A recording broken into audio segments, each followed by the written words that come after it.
Hello everyone, welcome back into this channel, and in this video I would like to show you the way how to remove emoji or stickers whenever you edit your photo with PicsArt. So here I already opened the PicsArt and I already have my projects here with the picture and emoji on it.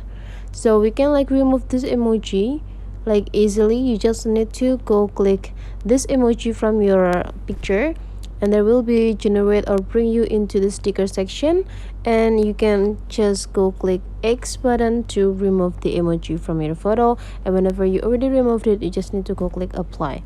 It will be the same with the mask, so let's just try applying the mask for this picture. I go click this mask and applying some of it, and you can see now this picture has already have a mask, and then you are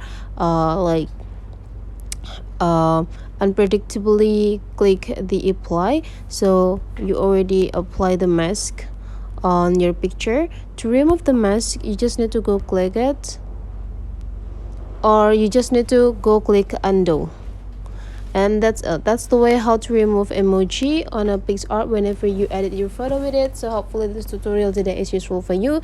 Don't forget to leave some comment, like, and subscribe into this channel and discover more about tutorial in this channel, and see you.